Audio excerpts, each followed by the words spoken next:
Isang mapagpalang araw sa mga ginigiliw naming mag-aaral ng ikawalong baitang. Ito ang inyong paaralang panghimpapawid sa Filipino. Nagagalak kami na makasama kayo sa ating pag-aaral sa pamamagitan ng TV at radyo at maging sa ating live streaming sa Facebook page ng SDO Cauayan City. Ako ang inyong lingkod, Ma'am Emmy Realin D. Condrillion mula sa Cauayan City National High School Main Campus. Siguraduhing naririnig ng maayos ang ating broadcast nang masagutan ng tama ang mga gawain sa ating module. Sa puntong ito, nais kong kunin ninyo ang inyong module para sa leksyon ukol sa pagsulat ng karunungang bayan. Inuulit ko, ang leksyon natin ngayon ay tungkol sa pagsulat ng karunungang bayan. Ihanda na ninyo ang inyong module. Ngayon, ay handa na tayo para sa panibagong aralin. Noong mga nakarang linggo, ay napag-aralan natin ang iba't ibang anyo ng karunungang bayan. Panoorin sa video clip na ito ang mga halimbawa ng karunungang bayan ayon sa anyo. Noong unang panahon, ang mga tao ay mayroon ng panitikan na nagpapahayag ng mga damdamin at karanasan tungkol sa iba't ibang bagay sa mundo. Mayroong iba't ibang uri ng panitikan. Isa sa mga ito ay ang karunungang bayan.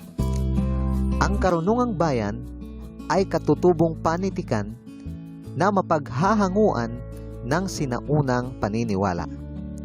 Karaniwan, ang mga ito ay nagmula sa mga Tagalog at hinango sa mahahabang tula.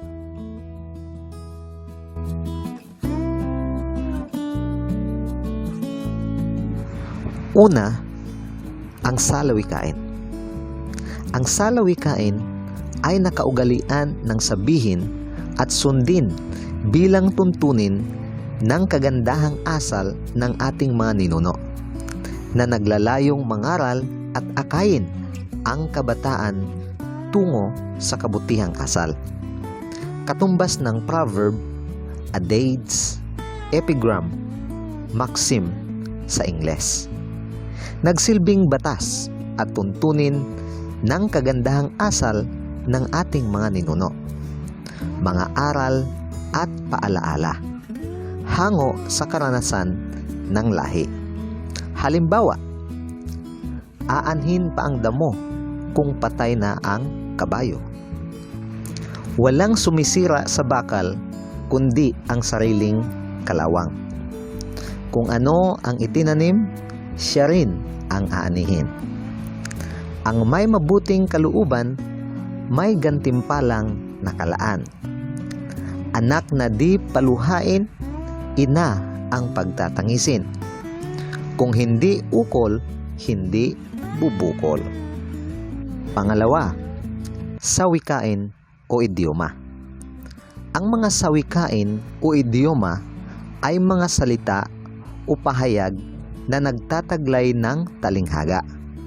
Hindi tiyak ang kahulugang ibinibigay nito sapagkat may natatago pa itong kahulugan patungkol sa iba't ibang bagay. Halimbawa, bagong tao, binata. Bulang gugo, gastador. Bukas ang palad, matulungin. Amoy pinipig, mabango. Kabiyak ng dibdib, asawa. Butas ang bulsa, walang pera. Lantang gulay, sobrang pagod. Makapal ang palad, masipag. Kilos pagong, mabagal. Pangatlo, kasabihan.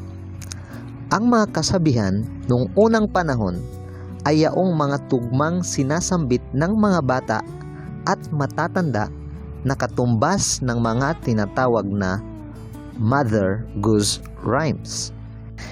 Ang kasabihan ay karaniwang ginagamit sa panunukso o pagpuna sa kilos ng isang tao.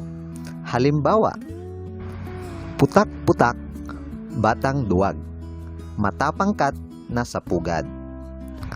Bata batuta, samperang muta. Tutubi, tutubi, huwag kang pahuli sa batang mapanghi. May dumi sa ulo, ikakasal sa linggo. Kapag makitid ang kumot, matuto kang mamaluktot. Ang mabuting ugali, masaganang buhay ang sukli. Ang kaginhawaan ay nasa kasiyahan at wala sa kasaganahan. Walang umaani ng tuwa na hindi sa hirap nagmula. At ang pang-apat ay ang bugtong. Ang bugtong ay pahulaan sa pamagitan ng paglalarawan. Ito ay palaisipan na nasa anyong patula. Nagtataglay ng sukat at tugma. Isa sa mga larong ito ay ang bugtong-bugtong o kung tawagin sa Ingles ay riddles. Ito ay mga palaisipan na ang mananalo o makakakuha ng premyo ay ang makakahula ng palaisipan. Halimbawa, may binti, walang hita, may tuktok, walang mukha. Sagot, sandok. Umupo si itim, sinulat ni pula, lumabas si puting, bubuga-buga. Sagot, sinaing. Isda ko sa Mariveles, nasa loob ang kaliskis. Sagot, sili. Langit sa itaas, langit sa ibaba, tubig sa gitna. Ang sagot, niyog. Dumaan ang hari, nagkagatan ang mga pari. Sagot, zipper. Tubig na nagiging bato, batong nagiging tubig. Sagot, asin. Bumili ako ng alipin, mas mataas pa sa akin. Sagot, sombrero. May balbas, ngunit walang mukha. Sagot, mais.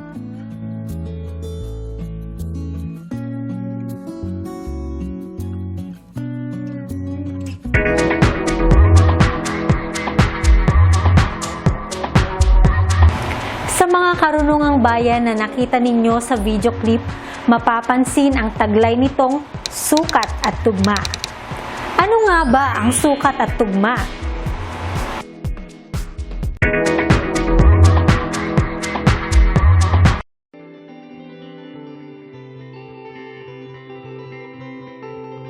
Ang sukat ay pagkakapare-pareho ng bilang ng pantig ng dalawa o higit pang taludtod sa isang saknong ng tula. Pag-uulit ang namamayaning prinsipyo sa pagsusukat. Bilang ng pantig ang inuulit. Mayroong pangkalahatang kaurian ang sukat, ang gansal at ang pares. Ang sukat sa gansal ay 5 o 7, samantalang sa pares naman ay 4, 6 o 8. Narito ang mga halimbawa sa gansal. Buhay alamang, paglukso, patay. Katitibay ka, tulos, sakaling datnang agos, ako'y mamunting lumot, sa iyo'y pupulupot.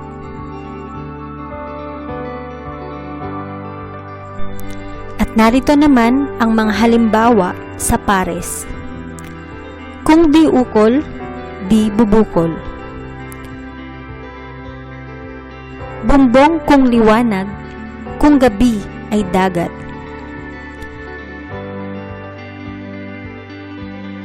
Ang sugat ay kung tinanggap, di daramdamin ang antak. Ang aayaw at di mayag, galos lamang magnanaknak.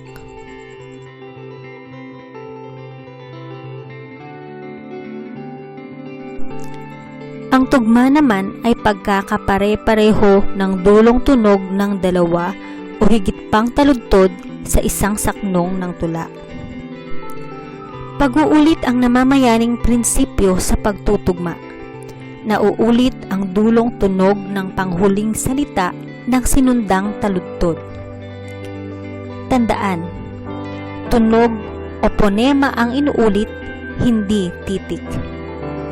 Sa mas payak na pagsasabi, mga salita sa dulo ng dalawa o higit pang taludtod ang pinagtutugma.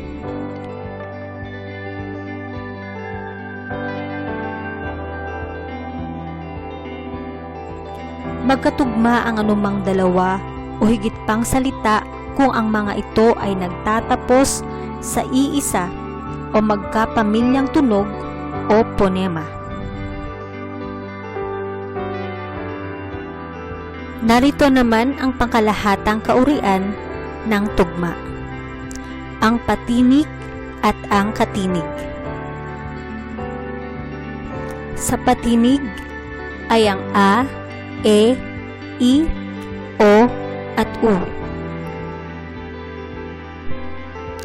Sa katinig naman ay ang B, C, D, F, G, H, J, K, L, M, N, N, G, P, Q, R, S, T, V, W, X, Y, at Z. May mga uri ng tugmang patinig, ang walang impit at ang may impit. Sa walang impit, magkatugma ang anumang dalawa o higit pang salitang nagtatapos sa iisang patinig na walang impit o glotal na pasara. Mga halimbawa sa walang impit. Sa patinig na A, masaya, dalaga, la paloma, pakikipagkita.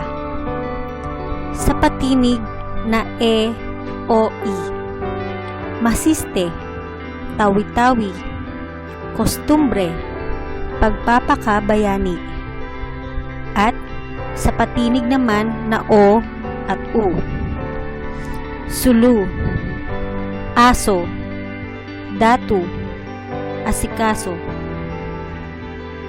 Tandaan, sa tradisyon, maaring magtugma ang mga salitang nagtatapos sa iisang patinig, mabilis man o malumay ang bigkas ng mga ito.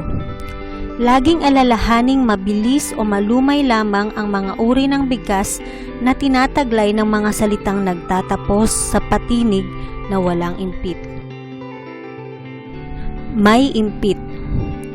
Magkatugma ang anumang dalawa o higit pang salitang nagtatapos sa iisang patinig na may impit o glotal na pasara.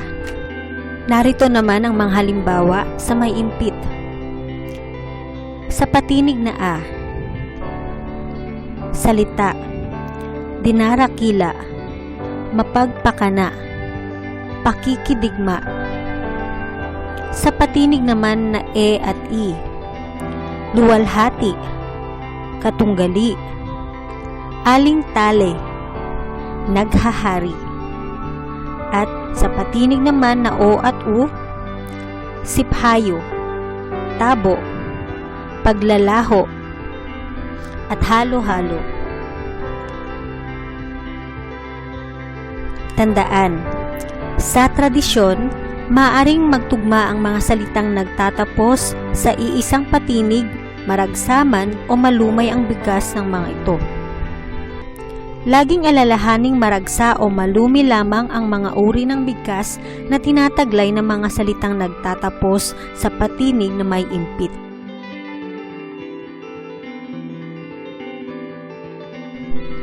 Dumako naman tayo sa mga uri ng tugmang katinig. Mayroon tayong mahina at malakas.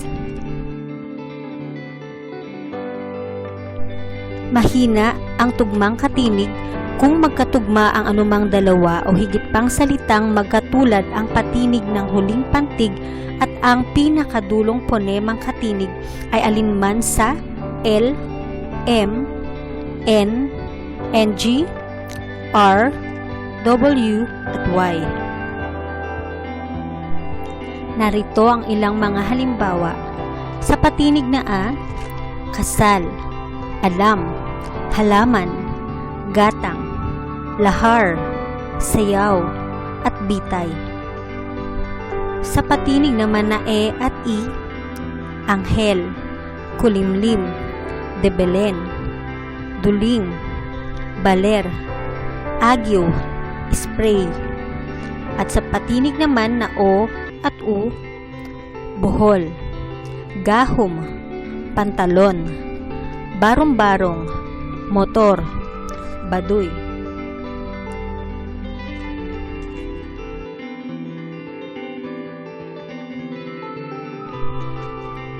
Malakas naman ang tugmang katinig kung magkatugma ang anumang dalawa o higit pang salitang magkatulad ang patinig ng huling pantig at ang pinakadulong ponemang katinig ay alinman sa B, K, D, G, P, S, at T.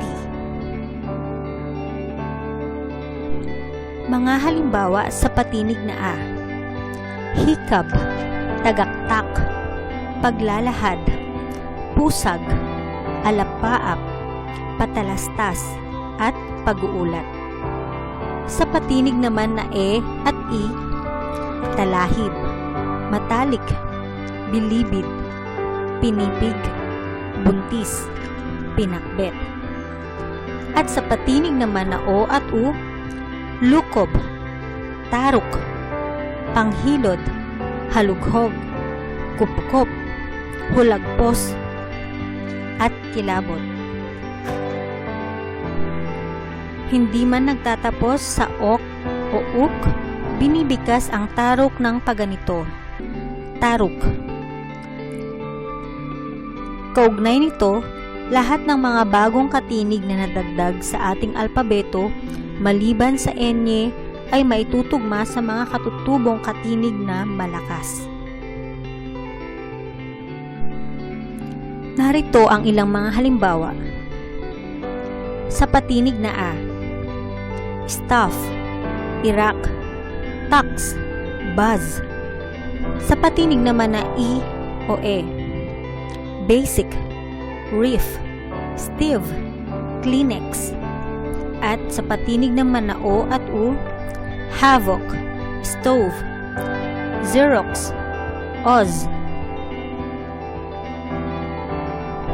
Dahil mas maluwag tayo ngayon sa pagtanggap ng mga salitang banyaga sa ating pagpapahayag, alalahanin lamang lagi na mga tunog o ponema ang pinagtutugma, hindi mga titik. Ang Steve, halimbawa, ay katugma ng talahib, matalik, bilibid at iba pa, dahil binibigkas ito ng paganito: Steve.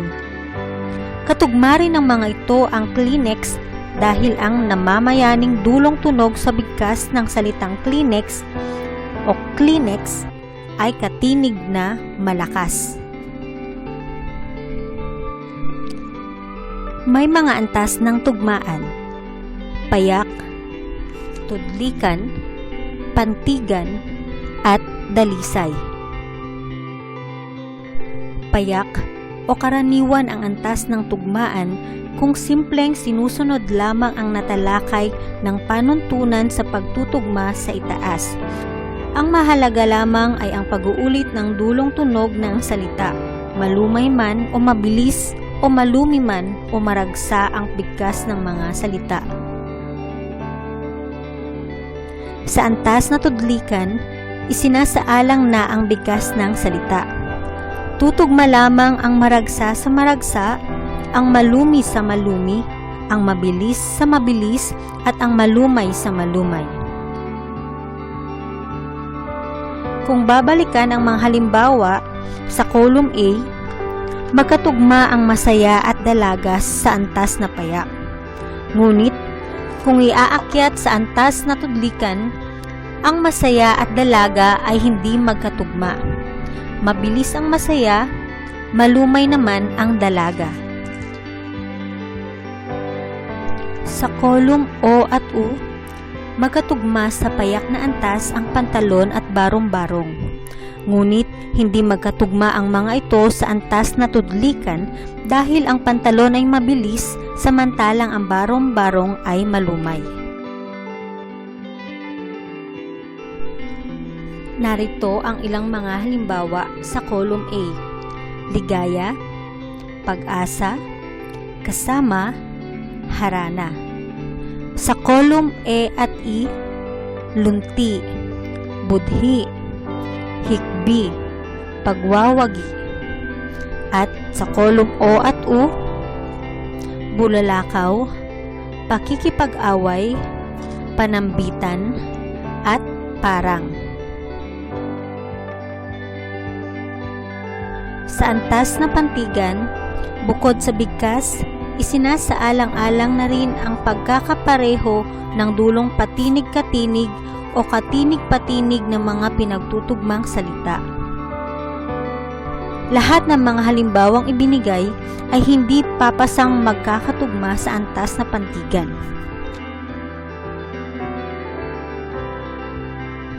Sa column O at U, ang siphayo at tabo ay magkatugma sa antas na tudlikan, ngunit hindi sa antas na pantigan. Ang huling katinig-patinig ng siphayo ay yo. Ang huling katinig-patinig ng tabo ay bo. Sa column A, ang kasal at ang alam ay magkatugma sa antas na tudlikan, ngunit hindi sa antas na pantigan. Hindi magkapareho ang huling patinig-katinig ng mga salitang ito. Ang huling patinig-katinig ng kasal ay al, samantalang sa alam ay am. Narito ang ilang mga halimbawa sa column A. Muta, bata, hita, batuta. Sa column E at I naman, palikpik, halik, pitik, balik. At sa column O at U, bilog, dulog, luhog, untog.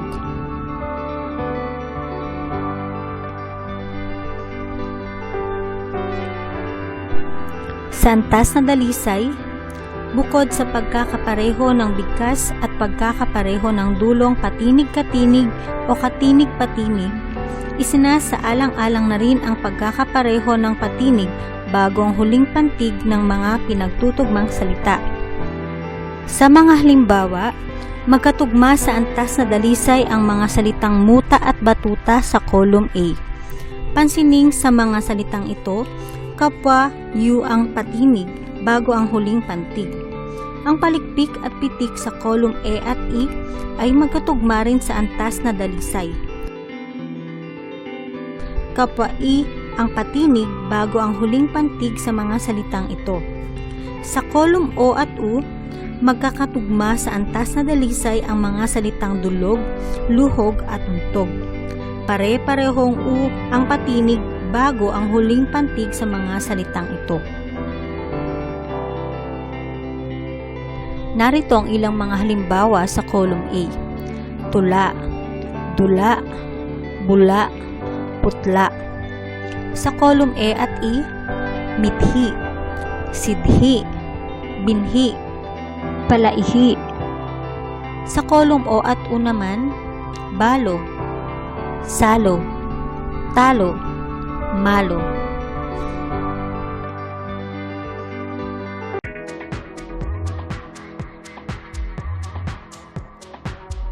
Hindi lahat ng karunungang bayang ito ay may sukat at tugma. Pansinin ninyo ang sawik kain. Wala itong sukat at tugma. Ngunit, ginagamitan naman ito ng talinghaga o eupemistiko. Ang talinghaga o eupemistiko ay paggamit ng lipon ng mga salita na may ibang kahulugan. Ito ay nagbibigay ng oras sa mambabasa na unawaing mabuti ang salita. Pinagaganda rin nito ang ating akda at pinalalawak ang ating bokabularyo. Sa mga karunungang bayang ito, mayroon namang hindi ginagamitan ng talinghaga. Ito ay ang kasabihan dahil wala itong nakatagong kahulugan at mas madali lamang itong intindihin. Naway naunawaan ninyo ang paraan ng pagsulat ng karunungang bayan mula sa ating tinalakay. Upang masukat kung higit ninyong naunawaan ang ating aralin sa araw na ito, ay inyong sagutin ang mga gawain sa module na hawak ninyo ngayon. Hanggang sa susunod nating leksyon, ako ang inyong guro, Ma'am Emmy Realin D. Condrillion para sa paaralang panghimpapawid at pantelebisyon sa ika-8 baitang sa Filipino. Ang susunod nating aralin ay tungkol sa paggamit ng paghahambing sa pagbuo ng karunungang bayan. Tumutok lang sa ating paaralang panghimpapawid tuwing Lunes hanggang Biyernes. Laging tandaan ang bersikulong ito mula sa Biblia.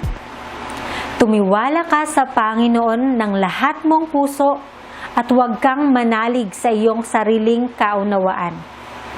Mga Kawikaan, Kabanata 3, Talata 5. Sa Diyos nawa ang luwalhati.